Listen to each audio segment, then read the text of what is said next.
Tak ada yang tahu bahwa pria gembel yang tidur di kolong jembatan ditolak oleh setiap tangan yang melintas. Sebenarnya menyimpan nama yang dulu pernah menguasai daftar Forbes dan rapat saham di lantai tertinggi gedung pencakar langit.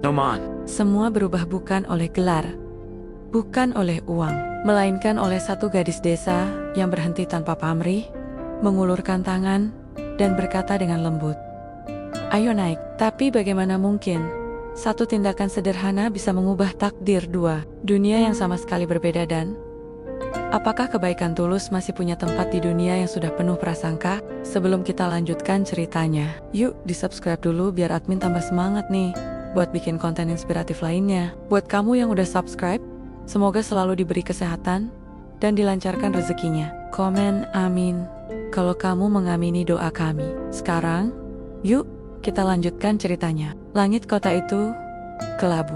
Udara panas menggantung berat di antara gudang-gidang tinggi yang seolah saling menindih, membuat siapapun yang berjalan di bawahnya merasa seperti titik kecil yang tak berarti. Di salah satu sudut jembatan layang, di antara tumpukan kardus bekas dan karung-karung plastik, duduklah seorang pria dengan pakaian compang-camping, rambut gimbal tak terurus, dan sepasang sandal bolong yang tak lagi layak disebut alas kaki.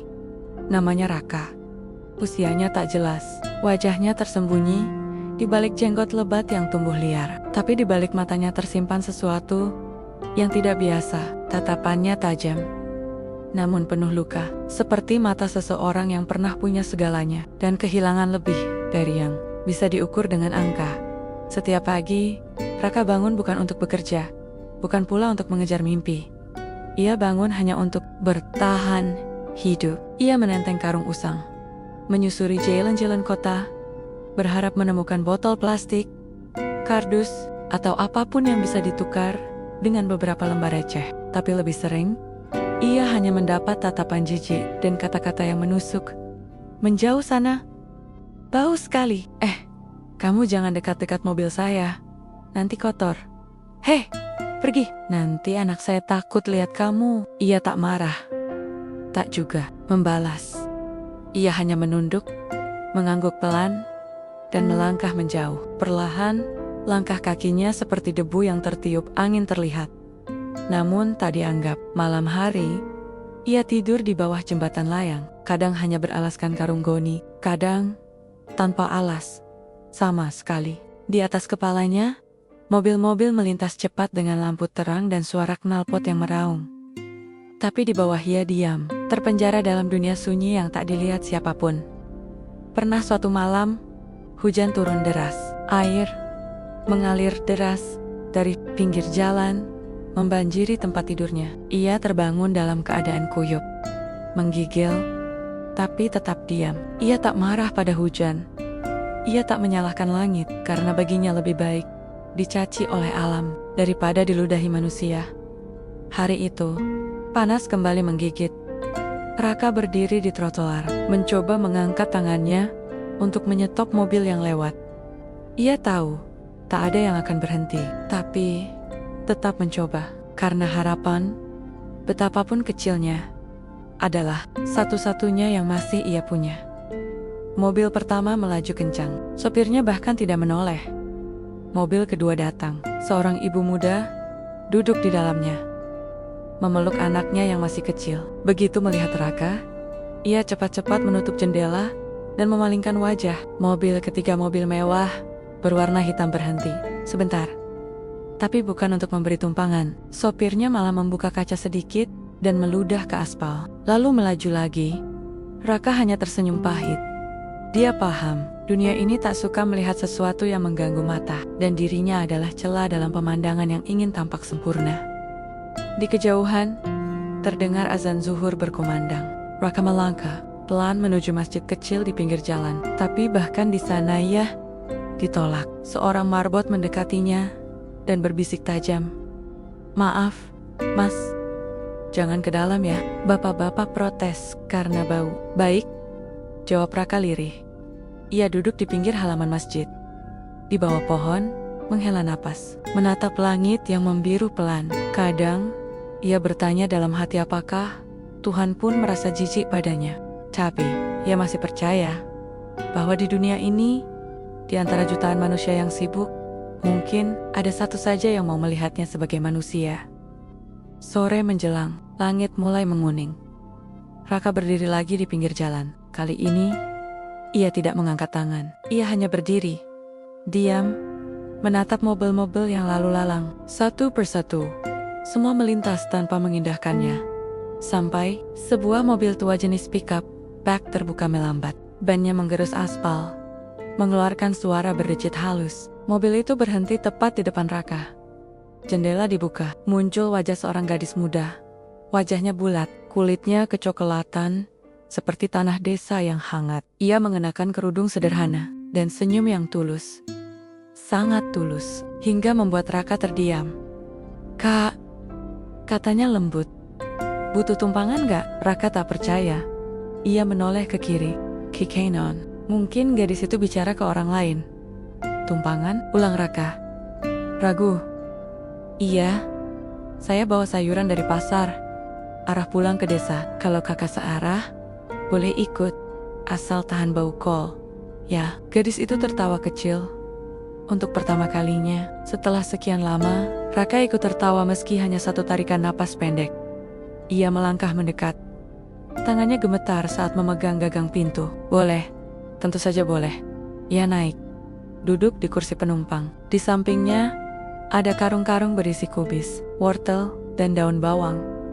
Aromanya menyengat, tapi baginya, bau itu jauh lebih indah daripada bau penghinaan. "Namaku Amara," kata gadis itu sambil menginjak gas perlahan. "Kakak siapa?" Raka terdiam sejenak, lalu menjawab, "Raka." Dan di balik jendela mobil tua itu, matahari mulai tenggelam di ufuk barat. Tapi bagi Raka hari itu bukan akhir. Itu adalah awal. Awal dari sesuatu yang belum pernah ia bayangkan. Sesuatu yang lahir hanya dari satu hal kecil. Kebaikan. Mobil pickup tua itu berguncang-guncang menyusuri jalanan yang mulai sepi. Di kursi penumpang, Raka duduk kaku, tangannya memegang lutut. Matanya sesekali mencuri pandang ke arah gadis yang duduk di belakang kemudi. Rasanya aneh, terlalu tenang, terlalu manusiawi. Sudah lama ia tak merasakan suasana seperti ini.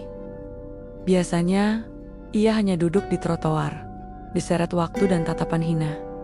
Tapi kini, seseorang mengajaknya masuk ke dunia yang sudah lama menolaknya. "Maaf ya, kalau mobilnya bau." "Kol?"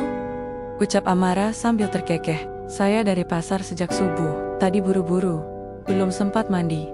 Raka menoleh, menatap gadis itu lekat-lekat. Senyum yang terbit dari wajah Amara bukan senyum basa-basi. Gadis itu tidak sedang kasihan. Ia sedang tulus. Dan tulus adalah bahasa yang Raka kira sudah punah dari dunia ini. "Tidak apa-apa," Raka menjawab pelan.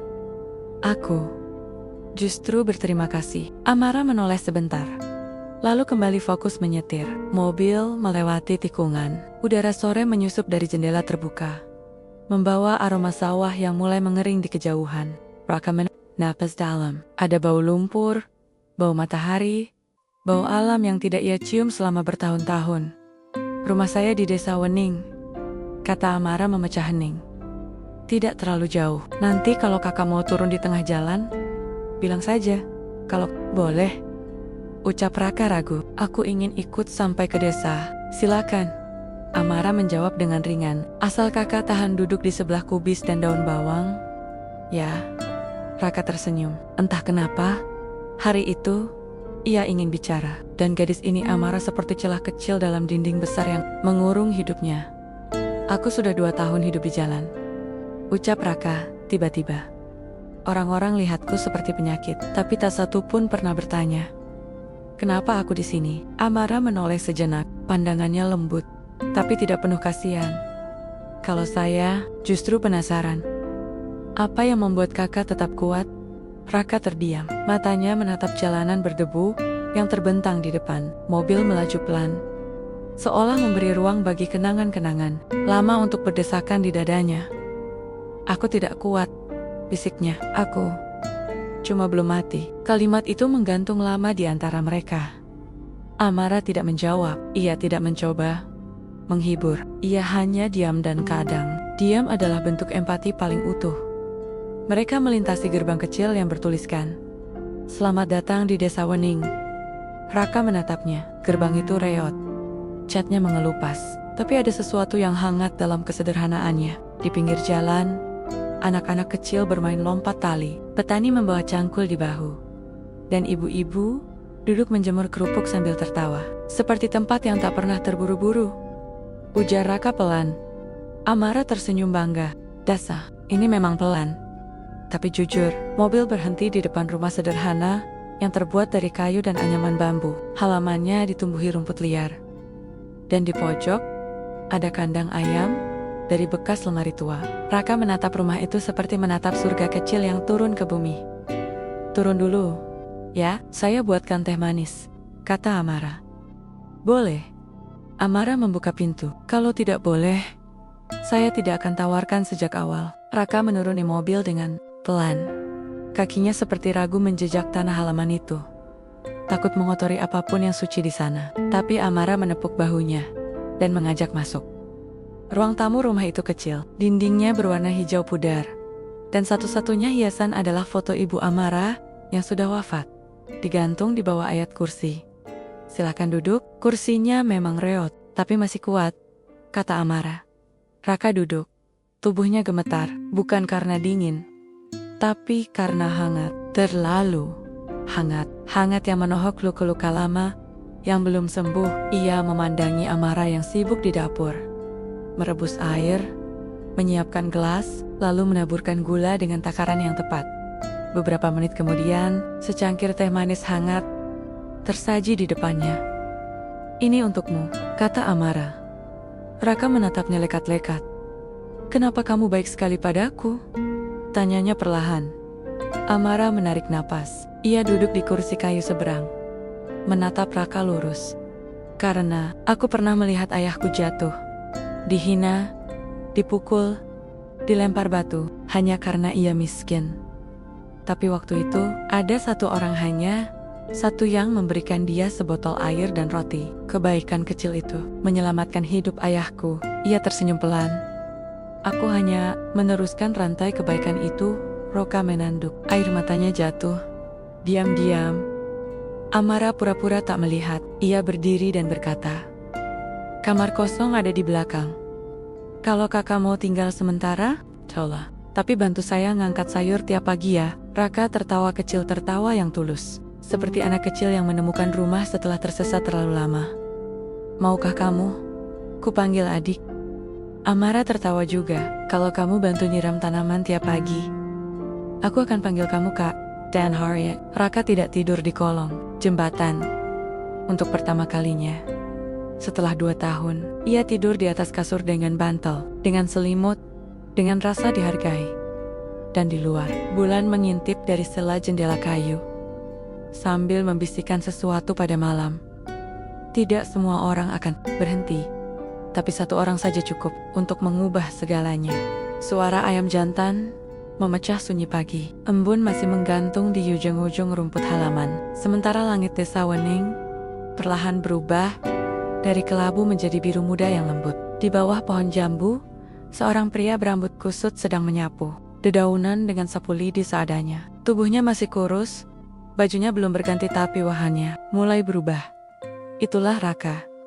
Dan pagi itu adalah pagi pertamanya. Sebagai manusia yang kembali merasa hidup, ia menyapu dengan tekun. Kadang berhenti sebentar, menatap ke arah sawah yang menghampar luas di kejauhan. Di sana, sinar matahari menari di atas permukaan air, menciptakan kilau seperti lembaran emas cair. Di sampingnya, ayam-ayam milik Amara berlarian, mematuk-matuk tanah yang basah. Sudah bangun dari tadi, Kak? Suara lembut menyapa dari belakang. Raka menoleh. Amara berdiri di depan pintu dengan daster sederhana. Rambutnya masih terikat longgar. Dan wajahnya terlihat segar. Di tangannya ada 2 gelas kecil berisi kopi hitam panas. Dari sebelum ayam berkokok, jawab Raka. Aku belum terbiasa tidur, terlalu nyenyak. Amara tertawa kecil. Di sini, kalau tidak nyenyak tidur, nanti tubuhmu dipinjam semut buat rapat malam. Mereka duduk berdua di bangku kayu di teras depan. Kopi mengepul di antara mereka. menebarkan aroma yang hangat. Di kejauhan, terdengar suara ibu-ibu berceloteh dari arah warung. Suasana damai yang begitu asing bagi Raka, tapi ia menyukainya. Amara menyeruput kopinya, lalu menatap Raka lekat-lekat. "Kamu dari kota ya?" Raka terdiam sebentar. "Iya, kamu bukan orang biasa." Kali ini, Raka mengangkat alis. "Maksudmu?" Amara menghela napas. "Aku tahu bedanya orang putus asa dan orang yang sedang sembunyi. Kamu bukan putus asa karena bicara. Caramu mengamati sekitar, bahkan caramu memegang gelas kopi, terlalu tenang untuk seseorang yang tersesat." Raka tak menjawab. Tapi, Amara tak memaksa. Ia tahu, beberapa jawaban hanya akan muncul ketika luka mulai percaya bahwa dunia tak lagi berniat menyakiti. Hari-hari berikutnya berjalan pelan, tapi penuh makna. Raka membantu Amara ke pasar, mengangkat karung sayur, mencuci kol, bahkan memperbaiki rak dapur yang patah. Ia bukan hanya tinggal, ia mulai menjadi bagian dari kehidupan. Anak-anak kecil di desa mulai mengenalnya sebagai Kak Raka. Meski mereka masih heran dengan rambutnya yang tak pernah disisir. Para tetangga, meski awalnya curiga, perlahan mulai menerima. Mereka melihat betapa sopannya Raka bersikap. Ia tak pernah berbicara kasar. Ia selalu menunduk saat lewat. Di depan orang tua, ia tahu caranya menyapa dengan hormat. Terlalu halus. Untuk ukuran bekas gembel, dia itu seperti orang yang pernah sekolah tinggi, gumam Pak Acerono, kepala RT. Tapi kenapa bisa jadi seperti itu? Ya, tak ada yang tahu. Dan Raka tak pernah menceritakan. Namun, Amara tahu ada sesuatu yang Raka simpan. Sesuatu yang dalam. Sesuatu yang berat. Sesuatu yang belum waktunya dibuka. Suatu malam, listrik padam. Rumah-rumah jadi gelap. Hanya cahaya lilin yang menari di atas meja-meja makan. Raka duduk di teras, menatap langit yang penuh bintang. Di samping Nia, Amara membawa 2 piring berisi singkong rebus. "Pernah lihat bintang sebanyak ini di kota?" tanya Amara. Raka mengangguk pelan. "Pernah, waktu aku masih anak-anak." "Di mana?" "Di balkon rumahku, lantai 2. Amara menoleh cepat. "Lantai 2? Raka sadar, ia kelepasan. Tapi ia tetap tenang. Ia tersenyum. "Ayahku dulu punya toko alat musik. Lumayan besar. Rumah kami di atas toko." Amara menatapnya. "Jadi kamu bukan dari keluarga miskin?" Raka menunduk. "Dulu tidak." Lalu hening. Tapi bukan hening yang canggung. Ini hening yang jujur. Hening yang berisi. "Saya kehilangan orang tua dalam kecelakaan, lalu dijebak rekan bisnis ayah. Rumah dijual paksa. Aku diusir, semuanya runtuh. Dalam 1 tahun, sejak itu, aku memilih hilang. Karena tidak ada tempat yang menginginkan aku apa adanya." Amara menelan ludah. "Kamu tak pernah cerita sebelumnya." Raka menatapnya. "Karena aku tak percaya siapapun sampai bertemu kamu." Di balik cahaya lilin dan bintang-bintang itu, sepasang mata saling bicara tanpa suara. Dan di tengah desa kecil yang tenang, sebuah ikatan mulai tumbuh, bukan karena kasihan, bukan karena hutang budi, tapi karena ketulusan yang tak terbalas dengan uang. Keesokan harinya, Amara terbangun lebih awal. Ia menyadari sesuatu. Raka belum pulang sejak subuh. Ia panik. Ia mencari ke sawah, ke pasar, ke balai desa, tapi tak ada. Baru saat menjelang siang, ia melihat kerumunan orang di lapangan desa. Beberapa warga berdiri di sana, menonton sesuatu di tengah lapangan dengan sorak-sorai kecil. Amara berlari mendekat. Dan di sana, Raka berdiri di depan papan tulis besar, mengajari anak-anak kecil berhitung dan membaca. Tangannya lincah, ucapannya jelas. Anak-anak mendengarkan dengan mata bersinar. Warga dewasa terdiam, takjub. Mereka tak menyangka orang yang tidur di emperan toko bisa mengajar dengan sabar seperti guru berpengalaman. Amara mendekat. Ia berdiri di samping Pak Rono. "Dari mana kamu tahu dia bisa seperti itu?" tanya Pak Rono lirih. Amara tersenyum. "Karena dia berbeda." Dan dari kejauhan, mata Raka bertemu dengan mata Amara. Tak ada kata yang keluar, tapi dalam tatapan itu ada rasa syukur yang tak bisa ditulis dengan huruf. Karena seseorang, entah dari mana, akhirnya berhenti. Dan melihatnya bukan sebagai gembel, tapi sebagai manusia. Pagi hari di desa Wening selalu datang dengan pelan. Tak ada deru kendaraan seperti di kota, hanya suara burung, embusan angin, dan desir langkah kaki petani yang menuju sawah membawa cangkul, harapan, dan doa. Di tengah suasana itu, Raka bangkit lebih awal dari biasanya. Ia menggulung lengan baju bekas pemberian Amara, mengambil ember berisi air, dan menyiram tanaman cabai yang baru ditanam Amara. 2 pekan lalu, cahaya matahari pagi menyorot wajahnya, menampakkan kulit yang mulai bersih, mata yang lebih cerah, dan senyum yang perlahan tumbuh dari luka. Tak jauh dari sana, Amara keluar dari dapur, membawa 2 piring nasi uduk dan tahu goreng. Ia melihat Raka sedang jongkok di kebun kecil mereka mencabut rumput liar satu persatu. Bukan sekadar membantu, tapi seperti orang yang sedang menanam kembali kepercayaannya pada hidup. "Kak," panggil Amara pelan. "Ayo makan dulu sebelum lapar berubah jadi malas." Raka tertawa kecil. "Kalau aku malas, nanti tanamanmu protes." Mereka duduk di beranda, menyantap sarapan, sambil menatap langit yang mulai membiru. Di sisi Rama, ayam-ayam berlarian, dan suara sapi dari kandang Pak Gondo terdengar samar-samar. Segalanya terasa tenang, terlalu tenang. Untuk seseorang yang dulu hidup dalam kekacauan kota, besok kita panen kangkung. "Yah," ucap Amara sambil menyeruput teh manis. "Kalau hasilnya bagus, bisa kita jual ke warung Burini. Lumayan buat beli bibit tomat." Raka mengangguk. "Aku siap jadi kuli ladangmu. Tapi kuli yang bisa ngajar matematika dan becelon atap bocor ya," goda Amara. Raka hanya tersenyum. Ia merasa hidupnya seperti air yang akhirnya menemukan jalur untuk mengalir. Tak deras, tapi pasti. Hari-hari berlalu cepat. Desa Wening mulai mengenal Raka lebih dekat. Setiap sore, anak-anak berkumpul di bawah pohon besar dekat musola. Di sana, Raka menggelar tikar dan mengajarkan mereka membaca, berhitung, bahkan menulis puisi. Ia tak minta bayaran, ia hanya ingin berbagi, karena saat ia tak punya apa-apa, yang bisa ia beri hanyalah waktu dan ilmunya. "Pak Raka," seru Dani, bocah 7 tahun yang paling aktif. "Aku udah bisa bikin kalimat pakai kata langit. Mau dengar?" "Tentu," jawab Raka sambil duduk bersila. Langit itu seperti hati Bu Amara, luas dan baik.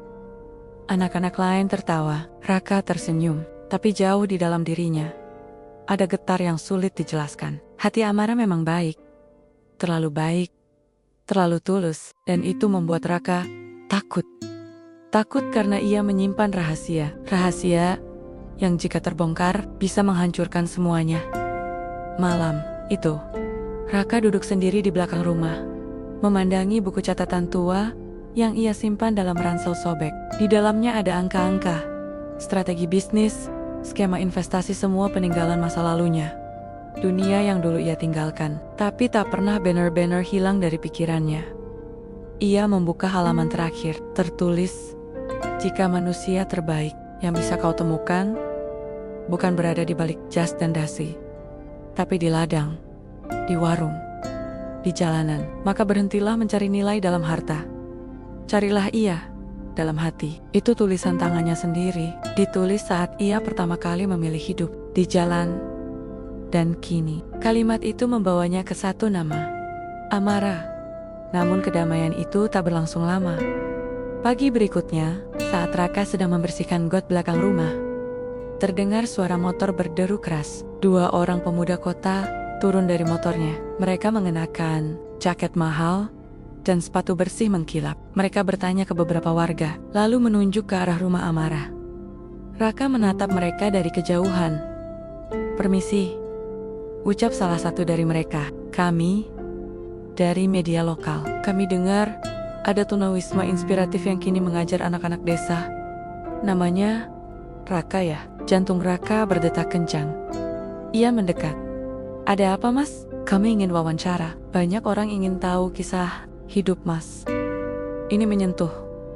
Dari jalanan ke pengajar anak desa. Kami ingin tulis artikel, siapa tahu jadi viral." Raka menunduk. "Maaf, saya tidak ingin diwawancara. Tapi ini berita baik, Mas. Orang-orang akan tahu kebaikan Mas. Dan desa ini bisa dapat perhatian juga. Amara keluar dari dalam rumah, mendengar pembicaraan itu. Matanya bertanya. Raka hanya menggeleng pelan. Para wartawan itu akhirnya pergi. Setelah kecewa, karena Raka tak memberi izin. Tapi keraguan sudah mulai tumbuh di hati Amara. Mereka menyebutmu tunawisma inspiratif, ucap Amara saat malam menjelang. Apa benar semua itu? Raka terdiam. Ia tak berani menatap.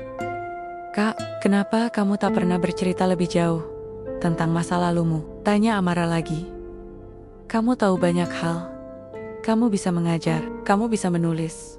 Bahkan, kamu tahu cara membaca tanda-tanda cuaca seperti petani berpengalaman. Tapi, kamu bilang, kamu hanya gembel. Rasanya, ada yang tidak masuk akal. Raka menatap langit. Karena mungkin aku sedang belajar jadi manusia baru. Dan kamu adalah satu-satunya alasan kenapa aku mau mencoba lagi. Mata Amara bergetar, tapi ia tidak memaksa. Ia memilih diam dan percaya. Namun keesokan harinya, desis-desis mulai menyebar. Membaca artikel dari blog kecil yang diam-diam ditulis oleh wartawan kemarin. Ada potret buram wajah Raka.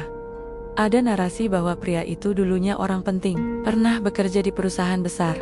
Bahkan diduga sebagai pemilik saham di beberapa perusahaan logistik ternama. Desa Wening mulai resah.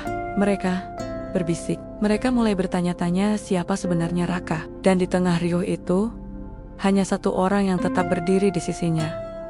Amara. Meski hatinya penuh tanya, ia tahu ada sesuatu di balik semua debu itu. Sesuatu yang lebih dari sekadar nama, jabatan, atau masa lalu. Sesuatu bernama harapan. Hujan turun sejak dini hari, deras, menerpa atap rumah bambu Amara, dengan suara seperti pukulan-pukulan. Waktu yang tak bisa dihentikan. Langit desa Wening berubah gelap. Awan menggantung rendah, seperti menggambarkan sesuatu yang belum selesai. Sesuatu yang akan datang. Di dalam rumah kecil itu, Amara duduk di meja makan. Secangkir teh manis mengepul di depannya, tapi tak disentuh. Tatapannya kosong, tertuju pada pintu kayu yang terbuka setengah. Di luar, Raka sedang berdiri di halaman, membiarkan dirinya diguyur hujan. Tidak berlari, tidak bersembunyi. Hanya berdiri, diam.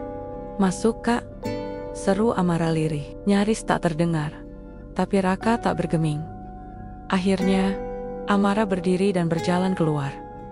Kakinya menyentuh genangan air yang dingin. Ia meraih lengan Raka dan menariknya masuk ke teras. Kalau mau sakit, jangan di sini, katanya setengah jengkel. Masuk, keringkan badan.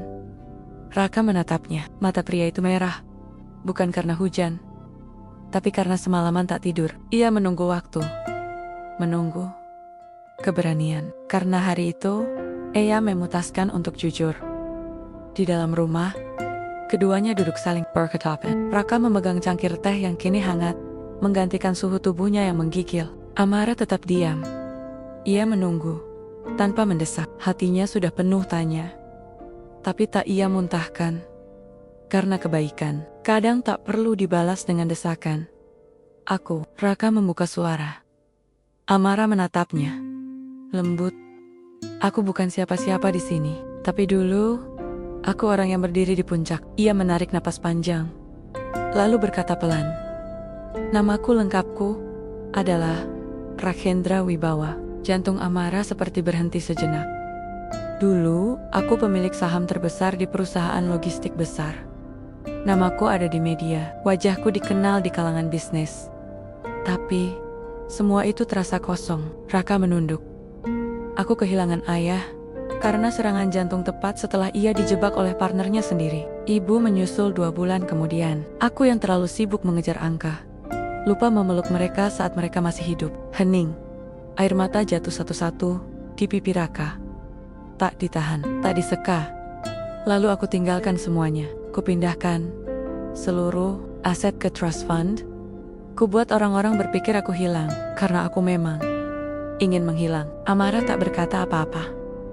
Aku tidur di bawah jembatan, di stasiun, di emperan toko. Aku ingin tahu apa rasanya jadi orang yang tak dilihat.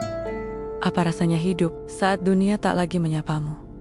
Kupikir aku akan bertahan seminggu, tapi Naya Tania. 2 tahun berlalu. Raka menatap Amara. Dan 2 tahun itu aku tidak pernah merasa hidup. Sampai hari kau berhenti di jalan itu dan membawaku naik ke mobilmu. Amara masih diam, tapi air matanya mulai menggenang. Kamu tidak tahu, lanjut Raka. Suaranya pecah. Apa artinya disapa seperti manusia, disuguhi teh, diberi tempat tidur, dipanggil Kak. Setelah bertahan-tahan dipanggil sampah, ia menggenggam cangkir lebih erat. Aku tidak pantas menerima semua ini. Tapi kamu tidak pernah melihatku sebagai gembel. Kamu melihatku seperti manusia. Akhirnya Amara berkata, pelan, kenapa kamu tidak bilang sejak awal? Karena aku takut kehilangan kamu, jawab Raka cepat. Kalau kamu tahu aku kamu akan menjaga jarak. Kamu akan merasa hutang budi, dan aku hanya ingin diperlakukan sebagai Raka, bukan Rahendra Wibawa. Amara menutup wajahnya dengan kedua tangan. Ia menangis, tapi bukan karena marah, bukan karena kecewa. Ia menangis karena sedih bahwa seseorang bisa merasa begitu rusak hanya karena ia pernah terlalu tinggi. Lalu, sekarang, apa yang kamu inginkan? Tanya Amara pelan. Raka memandang lurus. Aku ingin tinggal di sini, menjadi orang biasa, menjadi manusia baru, tapi bukan karena aku sedang melarikan diri, tapi karena aku ingin tumbuh. Amara bangkit. Ia berjalan ke arah dapur, mengambil handuk, dan menyerahkannya ke Raka. Kalau begitu, mulai besok pagi, kamu bangun lebih pagi dari saya, karena petani sejati tak boleh kalah dari matahari. Raka tertawa, tawa ringan, yang seperti doa, tawa yang membawa harapan di tengah badai. Beberapa hari setelah kejujuran itu, kehidupan mereka berjalan lebih terbuka. Amara tidak berubah. Ia tetap membiarkan Raka menyiram tanaman, ikut panen, dan membantu anak-anak belajar. Tapi kini ia tahu siapa yang sedang ia izinkan masuk ke dalam dunianya. Dan itu menakutkan, karena cinta datang perlahan, tapi bisa melukai lebih cepat dari apapun. Suatu sore, saat keduanya sedang memanen tomat, Amara bertanya, apa kamu tahu, banyak orang baik akhirnya kecewa, karena kebaikannya dianggap lemah. Raka mengangguk. Aku tahu, jadi kenapa kamu tetap jadi baik? Raka menatap langit. Sinar matahari sore menyapu wajahnya. Karena kebaikan yang tidak dibalas tetap punya kekuatan. Mungkin tidak sekarang, tapi suatu hari nanti, seseorang akan hidup karena satu tindakan kecil yang tidak pernah kita pikirkan. Amara menunduk. Seperti yang aku lakukan padamu? Tidak, Amara. Raka tersenyum. Bukan cuma hidupku yang kau ubah, tapi juga jalanku pulang. Dan hari itu, Amara tahu, dia tak lagi sekadar menolong orang asing. Dia sedang menyembuhkan luka terdalam seseorang yang nyaris menyerah. Dan cinta pelan-pelan tumbuh di antara tumpukan tomat dan tanah basah. Namun jauh dari desa, di kota, sebuah kantor berita besar menerima laporan bahwa seseorang yang diduga Rahendra Wibawa yang selama ini dianggap hilang terlihat di desa terpencil, main gayar, anak-anak, dan tinggal di rumah warga. Mata kamera mulai mencari, mulut-mulut media mulai bersiap menuliskan kisah besar, dan badai yang lebih besar sedang menuju ke arah desa Wening. Udah separuh cerita aja nih, kita peregangan dikit yuk, biar nggak terlalu sepaneng. Coba tangan di bawah dagu. Hadapkan kepala ke atas selama 8 detik, terus ke kiri, ke kanan, bawah. Kalau udah, yuk kita lanjut ceritanya lagi. Tapi kamu harus subscribe dulu kalau belum subscribe, karena subscribe-mu menambah semangat admin untuk membuat cerita-cerita inspiratif lainnya. Nah, sekarang, mari kita lanjutkan ceritanya. Langit desa Wening tak secerah biasanya. Awan bergelayut berat, seperti menyimpan firasat. Angin bertiup dari arah kota membawa debu, membawa kabar, membawa sesuatu yang tak bisa lagi disembunyikan. Raka sedang menimba air di sumur saat suara motor-motor besar terdengar dari ujung jalan desa. Debu beterbangan. Beberapa ayam berlarian menjauh. Warga mulai keluar dari rumah, menatap bingung 3 mobil berhenti di depan rumah Amara. Pintu terbuka, 5 orang pria berpakaian rapi turun. 2 di antaranya membawa kamera dan mikrofon. Seorang perempuan bersetelan jas abu-abu turun paling akhir. Langkahnya tegas, tatapannya tajam. "Permisi," katanya lantang. "Kami dari redaksi Metro Nusantara. Kami mencari Bapak Rakendra Wibawa." Desa seketika hening. Raka, yang masih memegang ember, terpaku. Ia menoleh perlahan ke arah Amara, yang berdiri kaku di beranda. Mata mereka bertemu, tapi kali ini bukan penuh senyum, penuh gemetar. Amara melangkah maju. "Kenapa kalian mencarinya di sini?" Perempuan itu membuka map, menyodorkan selembar foto wajah pria dengan jas abu-abu gelap. Wajah Raka, sebelum debu, sebelum luka, sebelum gembel. Kami dapat informasi dari salah satu penulis blog. Ada laporan bahwa pria ini tinggal di desa ini dan menyamar menjadi warga biasa. Raka menarik napas dalam-dalam. Ia tahu akhirnya waktunya tiba. Rahasia itu tak bisa lagi dijaga. "Saya," ucap Raka lirih. Para wartawan segera mendekat. Kamera diarahkan, mikrofon ditodongkan. "Apakah benar Anda Rakendra Wibawa yang selama ini hilang dari publik? Mengapa Anda memilih menghilang? Apakah benar Anda punya puluhan miliar aset yang Anda tinggalkan? Apa alasan Anda tinggal di desa seperti ini?" Pertanyaan-pertanyaan datang seperti panah, tanpa jeda, tanpa empati. Raka tak menjawab satupun. Ia hanya menatap Amara yang diam, namun wajahnya menyimpan luka. Sore itu, berita tentang kembalinya Rakendra Wibawa menjadi trending di media sosial. Foto-fotonya tersebar. Nama Desa Wening muncul di mana-mana. Warga desa mulai gelisah. Beberapa senang karena merasa desa mereka akan terkenal. Tapi tak sedikit yang khawatir, terutama mereka yang mulai dekat dengan Raka. Pak Rono memanggilnya ke balai desa. "Kamu benar-benar dia?" Raka mengangguk, tak bisa mengelak. "Kenapa tak bilang dari awal?" "Aku tidak ingin dikenal karena masa laluku. Aku ingin diterima karena aku berubah." Pak Rono menunduk. Ia tak tahu harus marah, kecewa, atau tetap menghargai. Tapi luka paling dalam bukan dari warga, melainkan dari Amara. Malam itu, di teras rumah, Amara duduk sambil menatap tanah. Raka berdiri di depan pintu. Mereka diam lama. "Aku bukan marah karena kamu kaya," ucap Amara akhirnya. "Bukan juga karena kamu berbohong," Raka menanduk. "Lalu karena apa?" Amara menoleh. Matanya sembab, tapi nadanya tenang. "Aku marah karena kamu tidak percaya padaku." Raka tak menjawab.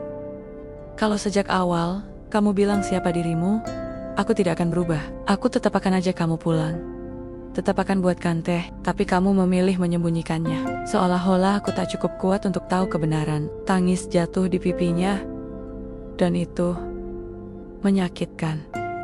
Raka ingin memeluk, ingin meminta maaf. Tapi ia tahu, beberapa kesalahan tak bisa ditebus dengan pelukan. Ia hanya bisa menatapnya dengan segenap penyesalan. "Maafkan aku." Amara berdiri. "Pergilah sementara. Jauh dari sini, bukan karena aku membencimu, tapi karena aku perlu ruang untuk mengerti ulang semuanya." Keesokan paginya, Raka berjalan pergi dari rumah itu. Tidak ke kota, tapi ke pinggiran desa. Ia tinggal di rumah panggung kecil, dekat kebun warga. Ia mulai bekerja di ladang, membantu petani, tidur di dipan kayu tanpa bantal. Ia ingin membiarkan waktu menilai, bukan uangnya, bukan popularitasnya, tapi niatnya. Sementara itu, media mulai berlomba membuat kisah dramatis. Ada yang menyebutnya gila, ada yang menyebutnya pahlawan rendah hati. Tapi Raka tak peduli. Ia hanya menunggu sampai Amara memaafkan. Di tengah badai itu, seseorang datang. Namanya Arman, mantan rekan bisnis Raka. Dulu, ia yang menjebak ayah Raka. Kini, dia muncul sebagai pemilik tunggal perusahaan yang dahulu mereka dirikan bersama. Ia datang ke desa bukan untuk bersalaman, tapi untuk mengancam. "Kamu membuat nama kita jadi bahan omongan," ucap Arman dingin di depan ladang. "Kamu tahu semua sahammu bisa dikembalikan. Aku sudah siap membayar, tapi kamu harus pergi dari desa ini. Jangan berlagak suci, kita sama-sama kotor." Raka menatapnya tajam. Aku tidak butuh hartaku kembali, tapi dunia butuh kamu kembali. Orang-orang bodoh di desa ini tak pantas dapatkan kamu. Mereka tak bisa lindungi apa-apa. Raka mengepalkan tangan, tapi ia tahu balas dendam hanya membuat luka bertahan lebih lama. Aku lebih memilih hidup sederhana dengan satu orang yang tulus daripada kembali jadi orang yang dipuja tapi palsu. Arman tertawa sinis. Kalau begitu, bersiaplah. Karena aku tak akan biarkan kamu sembunyi lagi. Dan itulah titik di mana Raka sadar pilihannya. Tidak hanya soal cinta, tapi juga pertarungan antara kebenaran dan kerakusan, antara masa lalu dan masa depan. Sementara itu, Amara duduk di dapur rumah. Ia membuka catatan kecil yang disimpan ibunya dulu. Di salah satu halamannya, tertulis, "Orang baik tidak selalu datang dalam bentuk yang kita harapkan. Kadang, mereka datang dalam luka, dalam kebohongan, dalam kebingungan. Tapi bila niatnya jernih, kita akan tahu." Amara menatap tulisan itu, lalu menatap jendela, dan ia mulai berpikir, apakah aku terlalu cepat mengusir seseorang yang akhirnya berani jujur? Hanya karena aku takut disakiti. Desa Wening, yang biasanya tenang, kini terasa sesak oleh mata-mata asing. Kamera tersembunyi di balik semak, wartawan duduk menyamar di warung, dan drone dayam-dayum berputar di atas langit desa. Nama Rakendra Wibawa sudah menjadi magnet nasional. Dan semua ingin tahu kenapa pria sekelas itu memilih hidup sebagai petani dan pengajar sukarela. Namun di balik kehebohan itu, ada dua hati yang diam-diam semakin retak. Raka, yang kini tinggal di gubuk bambu dekat sungai, menghabiskan hari-harinya menanam singkong dan membersihkan irigasi. Ia tidak banyak bicara, tidak juga berharap, hanya menunggu, entah sampai kapan. Sementara Amara, ia masih tinggal di rumah kecilnya, tapi hatinya sudah bukan rumah, penuh benturan, penuh keraguan, penuh rasa bersalah. Setiap pagi saat membuka jendela, ia berharap Raka akan berdiri di depan rumah, seperti dulu membawa air sumur atau sekadar senyum yang hangat. Tapi tak ada, dan itu menyakitkan, lebih dari yang ia kira. Suatu siang, saat hujan baru saja reda, Amara mengunjungi ladang dekat sungai. Ia membawa kotak makan berisi nasi jagung, tahu goreng, dan sambal terasi. Sesuatu yang dulu selalu mereka nikmati bersama. Dari keyohan, ia melihat Raka sedang duduk di bawah pohon pisang memandang langit yang mulai cerah. "Kamu belum makan?" tanya Amara lirih saat mendekat. Raka menoleh pelan. Sejenak, keduanya hanya saling pandang tak ada kata, hanya luka yang saling menyentuh. "Belum," jawab Raka pendek. "Tak ada nafsu." Amara duduk di sampingnya, meletakkan kotak makan di tanah. Tak memaksa, tak menuntut. "Dulu, kamu bilang, kamu ingin diperlakukan seperti manusia. Bukan CEO, bukan gembel, tapi manusia." Raka mengangguk. "Dan kamu adalah satu-satunya yang benar-benar melakukannya." Amara menunduk, suaranya pelan, nyaris seperti bisikan. "Lalu kenapa aku yang malah menyuruhmu pergi?" Raka menarik napas panjang. "Karena kamu manusia juga. Kamu butuh ruang, butuh waktu untuk percaya ulang." Amara memejamkan mata. Air matanya jatuh diam-diam. "Aku takut, Kak. Bukan takut kamu bohong, tapi takut aku tak cukup baik untukmu." Raka memegang tangannya. "Kalau dunia ini adil, aku mungkin masih di ruang rapat, di lantai paling tinggi gedung pencakar langit. Tapi dunia ini tidak adil, Mar." Ia menatap dalam. "Karena ketidakadilan itulah aku bisa bertemu kamu." Hening sejenak, lalu Amara memeluknya. Tak lama, tapi cukup untuk membasuh luka. Namun, kedamaian itu lagi-lagi terangkum. Arman Date kembali. Kali ini dengan surat resmi dari firma hukum. Isinya, tuntutan pencemaran nama baik, penyalahgunaan aset perusahaan, dan perintah pengembalian saham. Ia berdiri di balai desa dengan penuh arogansi, didampingi 2 pengacara dan 2 mobil hitam. Jika dia tidak kembali ke kota dan menyelesaikan semua ini, maka kami akan membawa kasus ini ke pengadilan dan menyeret nama baik desa ini juga. Warga berkumpul, ada yang panik, ada yang membela Raka, Tapi ada juga yang mulai berubah, karena ketenangan mereka mulai terganggu. Pak Rono, dengan wajah berat, memanggil Raka. Ini berat nak, kami percaya kamu orang baik. Tapi kalau ini berlanjut, warga bisa pecah. Raka mengangguk. Ia tahu, diam terlalu lama bukan lagi pilihan. Malam itu, Raka berdiri di depan balai desa. Di depannya, puluhan warga menatap dengan ragu, penasaran, dan sebagian kecewa. Tapi di barisan paling depan, Amara berdiri tegak. Ia tidak bergeming, tidak malu, tidak takut. Aku akan bicara, ucap Raka lantang. Semua terdiam. Aku memang Rakhendra Wibawa. Dan benar, aku meninggalkan semua itu. Tapi bukan karena aku gila, tapi karena aku ingin hidup yang sebenar-benarnya. Bukan hidup yang dikendalikan oleh angka dan citra. Ia menatap wajah-wajah di hadapannya. 2 tahun aku di jalan. Tak ada yang menyapa. Tak ada yang peduli. Tapi di desa ini, aku dipanggil Kak. Aku diajak sarapan, diberi cangkul, diberi senhyum. Dan itu lebih berharga dari rapat saham yang isinya tipu muslihat. Suara hatinya mulai bergetar. Tapi ia tetap berdiri tegak. Jika kehadiranku mengganggu, aku akan pergi. Tapi jika kalian masih percaya bahwa manusia bisa berubah, maka izinkan aku tetap tinggal. Tidak sebagai CEO, tapi sebagai teman. Sebagai bagian dari desa ini. Sunyi, tak ada tepuk tangan, tak ada sorakan. Tapi satu suara menjebol hening itu. Amara maju ke depan. Jika desa ini tidak bisa menerima dia, maka aku yang akan pergi bersamanya. Mata Raka membesar. Warga bergumam. Pak Rono mengangkat tangan, meminta diam, lalu berkata, desa ini bukan milik satu orang, tapi milik kita semua. Dan jika seseorang bisa jadi lebih baik karena tempat ini, maka tempat ini tidak boleh menolaknya. 3 hari kemudian, firma hukum menarik tuntutan.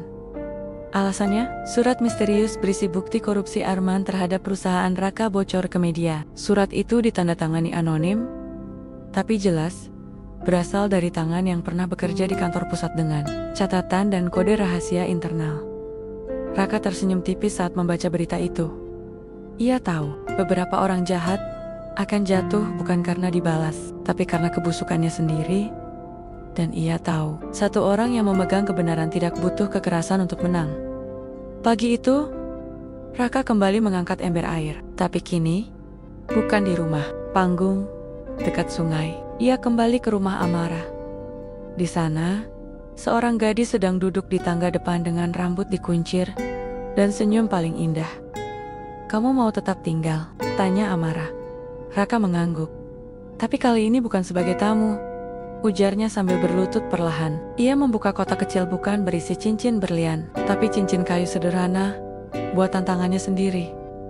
Aku ingin tinggal, Kai, pendampingmu.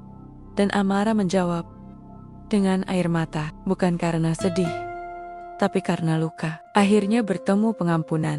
Mentari pagi menyibak awan tipis di langit desa Wening. Hari itu berbeda, udara terasa ringan, dan hati banyak orang mulai hangat setelah badai kehebohan yang mengguncang desa selama beberapa pekan terakhir. Kehadiran Raka yang dulunya dipandang sebagai orang asing, kini berubah menjadi bagian dari nadi desa. Amara dan Raka berjalan beriringan ke ladang, membawa cangkul dan keranjang. Tidak ada kata-kata manis, tidak ada kemewahan, tapi senyuman di wajah mereka cukup untuk menunjukkan bahwa cinta bisa tumbuh, bahkan di atas tanah yang pernah penuh luka. Malam ini kita undang warga makan di rumah, ya, ucap Amara sambil menanam bibit tomat.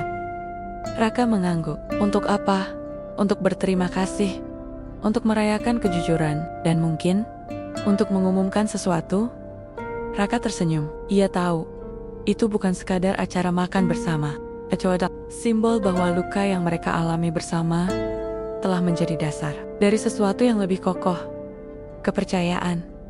Namun, tak semua damai berjalan tanpa ujian. Sore itu, Raka menerima surat, bukan dari siapapun di desa, tapi dari yayasan sosial milik sahabat almarhum ayahnya, yang kini mengetahui keberadaannya. Isinya, tawaran untuk menjadi ketua Dewan Pembina sebuah lembaga pendidikan Untuk anak-anak jalanan, posisi itu bukan hanya strategis, tapi juga bergengsi. Dan Raka akan punya akses besar untuk membentuk sistem pendidikan berbasis nilai kemanusiaan yang ia impikan. Tapi syaratnya satu, ia harus kembali ke kota, minimal setahun. Raka terdiam lama di beranda rumah. Amara melihatnya dari dapur, lalu keluar dan duduk di sebelahnya. Ada apa? Raka menunjukkan surat itu, membiarkan Amara membaca hingga akhir. Setelahnya, ia menatap langit. Aku bingung, Mar. Ini impianku sejak dulu, membangun sistem pendidikan untuk mereka yang tak punya apa-apa. Tapi itu berarti aku harus pergi, meninggalkan ladang ini dan kamu. Amara tidak langsung menjawab. Ia menatap jauh ke arah sawah yang mulai menguning. Kamu tahu apa yang paling menyakitkan saat aku kehilangan ayah dulu? Tanyanya pelan. Raka menoleh. Apa?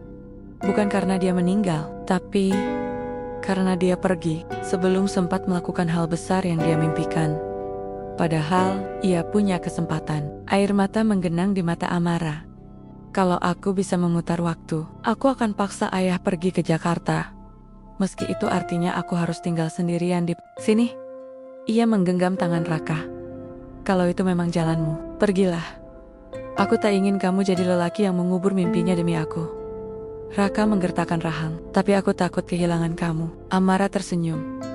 Kalau cintamu hanya bisa hidup di desa, berarti cintamu rapuh. Tapi kalau cintamu tetap tumbuh meski jarak memisahkan, berarti cintamu sudah dewasa. Malam itu, rumah Amara ramai. Lampu gantung dari botol bekas menyala indah. Meja bambu panjang penuh dengan nasi liwet, ayam goreng, urap, dan sambal dadakan. Anak-anak berlarian. Ibu-ibu duduk sambil tertawa. Pak Rono memainkan angklung tua, dan Raka membantu menyuguhkan makanan saat waktu tepat. Amara berdiri dan mengetuk gelas. Teman-teman semua, terima kasih sudah hadir malam ini. Malam ini, kami tidak hanya ingin bersyukur atas semua yang sudah dilewati, tapi juga ingin menyampaikan satu hal penting. Ia menoleh ke Raka, lalu menggenggam tangannya erat. Raka akan pergi. Raka terkejut. Tapi bukan untuk selamanya. Lanjut Amara. Dia akan menjalankan misi besar membangun sistem pendidikan untuk anak-anak tak beruntung. Apa yang selama ini ia lakukan di desa ini akan dibawa ke tempat yang lebih luas. Pak Rono berdiri. Kalau begitu, kami semua berdoa. Semoga Raka tidak berubah. Raka tersenyum. Tidak, Pak. Saya tidak akan berubah karena saya tidak membawa nama saya yang dulu. Saya membawa nama kalian, nama desa ini. Ia memandang semua warga, satu persatu. Dan kalau kalian izinkan, saya ingin suatu hari kembali.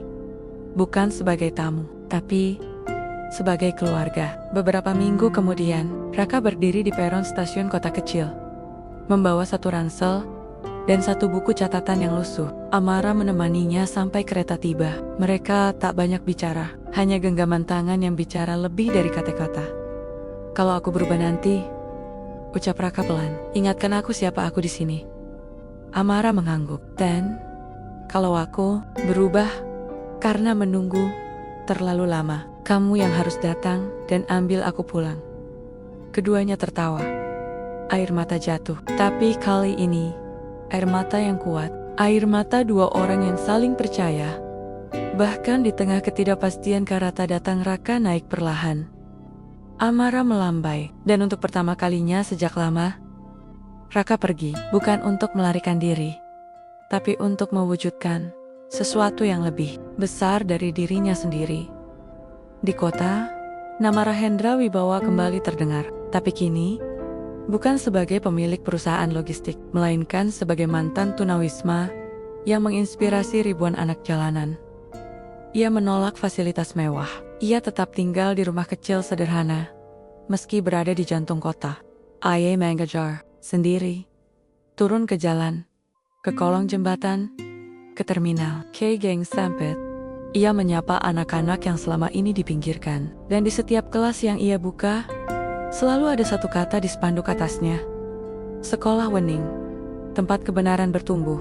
Hujan turun deras ketika kereta berhenti di stasiun kecil pinggir desa. Raka melangkah pelan turun dari gerbong, mengenakan kemeja putih sederhana dan celana kain yang mulai memudar warnanya. Rambutnya sedikit lebih panjang, wajahnya lebih tirus, dan sorot matanya lebih dalam dari sebelumnya. Namun satu hal yang tak berubah, hatinya. Ia berdiri sejenak di atas peron, memejamkan mata, menghirup udara desa yang selalu ia rindukan. Angin membawa aroma tanah basah, suara jangkrik, dan kenangan. Sudah 1 tahun. 1 tahun sejak ia dan Amara berpisah di tempat ini. 1 tahun penuh perjuangan, peluh, pengakuan, dan rindu. Langkahnya menyusuri jalanan yang dulu ia hafal, melewati warung burini, masjid desa, pohon mangga tua di tikungan. Wajah-wajah yang dulu menyambutnya dengan tanya, kini menatapnya penuh hormat. Beberapa warga menghampiri. "Pak Raka ya? Alhamdulillah, akhirnya pulang. Terima kasih ya Pak. Bantuan beasiswa anak saya dari sekolah Wening sangat berarti. Waktu nonton Bapak di TV, saya bangga banget. Sampai merinding." Raka hanya tersenyum, tapi dadanya sesak. Bukan karena pujian, tapi karena satu wajah belum ia lihat. Amara. Rumah Amara masih sama, berdiri dengan teduh di bawah rindangnya pohon jambu. Tapi kini ada pagar kecil dari bambu, dan di terasnya berdiri seorang perempuan bergaun biru tua dengan rambut dikunci rapi. Amara. Ia sedang menyiram bunga. Tidak tahu bahwa langkah yang paling ia tunggu sedang mendekat. Raka berdiri di luar pagar. Lama. Amara. Gadis itu berhenti, menoleh. Matanya membesar. Bibirnya terbuka, tapi tak ada suara keluar. Ember jatuh dari tangannya, dan dalam satu tarikan napas, ia berlari ke arah pagar. Raka. Pelukan mereka tak membutuhkan banyak kata. Air mata yang jatuh di bahu menjadi saksi bahwa cinta yang dijaga oleh waktu tak pernah hilang, hanya tumbuh diam-diam. Setelah beberapa saat, mereka duduk di beranda. Ada jeda yang indah di antara mereka. Tak canggung, hanya dalam. "Kamu berubah," ucap Amara lirih. Raka tersenyum. "Kamu juga, tapi kamu tetap Raka yang suka nyendok sambal 2 kali." Keduanya tertawa. "Bagaimana kotamu?" tanya Amara. "Ribut, besar. Tapi banyak anak-anak yang akhirnya bisa belajar. Banyak yang sekarang punya cita-cita jadi guru, jadi petani, jadi seperti kamu." Amara menatapnya. "Kamu tahu, aku sempat takut kamu akan lupa caranya pulang." Raka menggenggam tangannya. "Mana mungkin aku lupa rumah. Kalau rumah itu bernama kamu." Di malam harinya, warga desa menggelar acara kecil menyambut Raka. Di halaman balai desa, lilin-lilin menyala, angklung dan kentongan dimainkan anak-anak, dan para ibu memasak soto ayam dalam panci besar. Pak Rono berdiri di depan semua orang. Kita semua tahu siapa Raka sekarang. Tapi kita juga tahu siapa dia sebelum semua itu. Semua menoleh ke arah Raka. Dia tetap orang yang pernah bersihkan selokan kita, pernah ajar anak-anak kita, pernah angkat karung pupuk sendirian. Dan yang paling penting, dia pernah jujur. Warga bertepuk tangan. Amara yang duduk di samping Raka hanya menatapnya dengan mata berbinar. Setelah acara, Raka duduk di bawah pohon besar dekat musola tempat favoritnya dulu saat mengajar anak-anak. Kini, ia duduk sendiri. Tapi tak lama, Amara datang, duduk di sampingnya, membawa 2 cangkir teh hangat. "Besok kita tanam jagung ya?" katanya ringan. "Jagung?" Raka terkekeh. "Aku baru pulang dari konferensi pendidikan dunia. Dan kamu langsung ajak nanam jagung supaya kakimu tetap menyentuh tanah?" Jawab Amara mantap. Dan Raka sadar.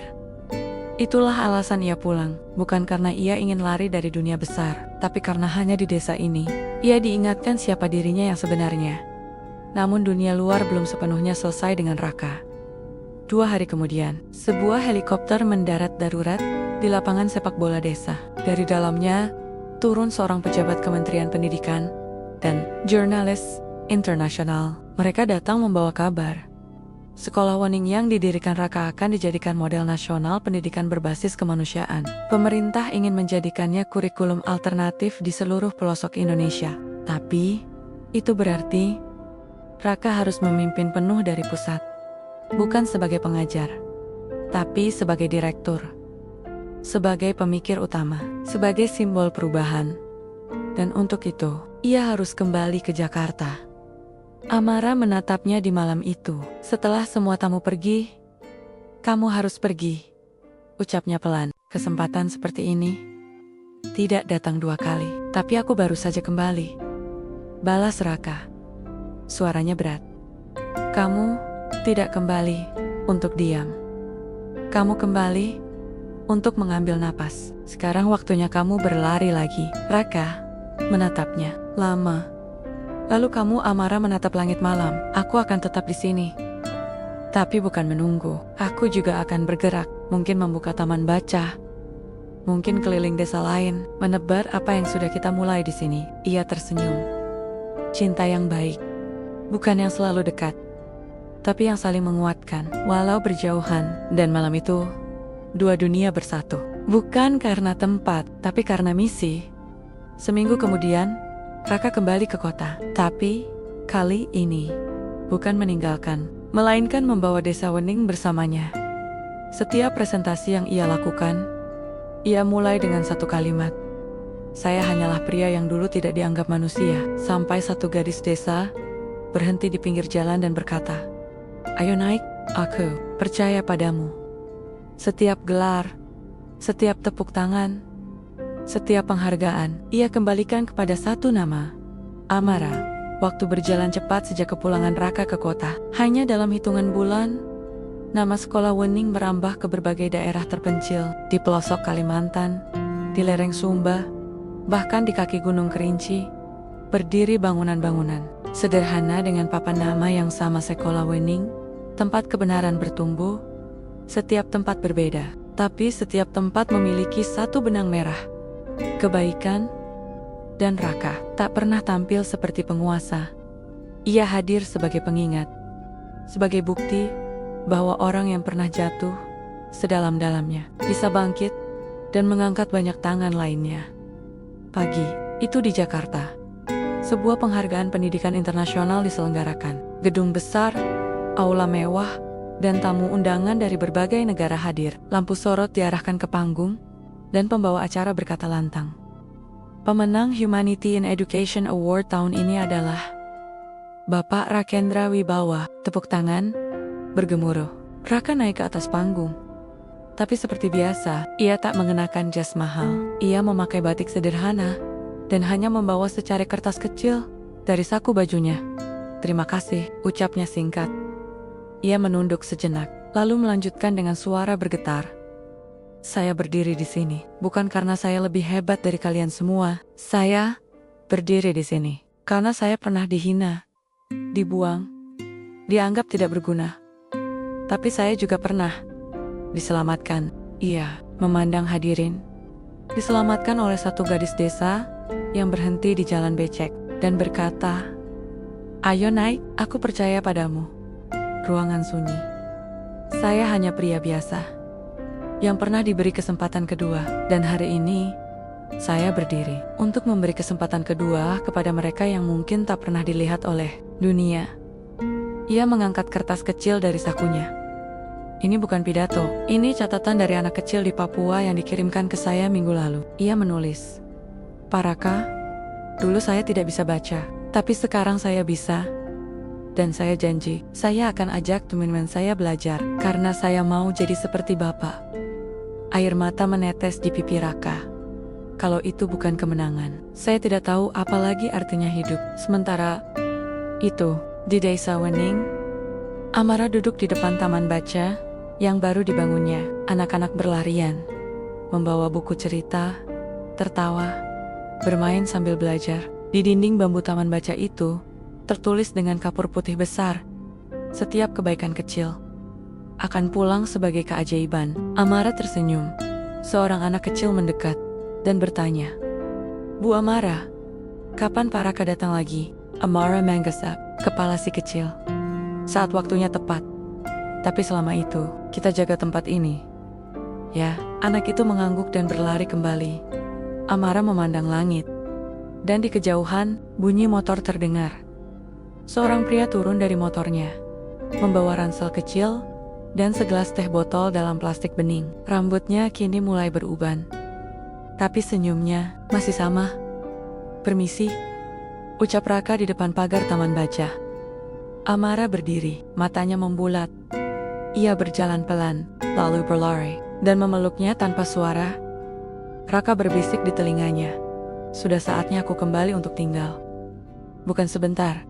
Tapi, Amara tak berkata apa-apa. Ia hanya menatap wajah Raka dengan cinta yang tak lagi butuh janji karena waktu telah mengujinya, dan dunia telah mengakuinya. Beberapa tahun kemudian, buku biografi Raka diterbitkan. Judulnya, Langkah Kecil di Jalan Becek. Kisah satu gadis yang mengubah dunia. Di halaman terakhir buku itu, tertulis, "Aku mungkin pernah menjadi Secho. Aku mungkin pernah jadi tunawisma. Tapi satu-satunya gelar yang paling berarti adalah suami dari Amara." Dan di bawahnya, ditulis tangan, "Terima kasih, karena pernah berhenti ketika semua orang melaju." Terima kasih banyak buat kamu yang menonton video ini sampai selesai. Nantikan video inspiratif lainnya, dan pantau terus channel ini, karena kita tayangkan video terbaru setiap harinya. Terima kasih buat yang sudah subscribe. Semoga selalu dilindungi Allah Subhanahu wa Ta'ala dan mendapatkan syafaat Kanjeng Nabi Muhammad SAW. Sampai jumpa, dan selamat beraktivitas.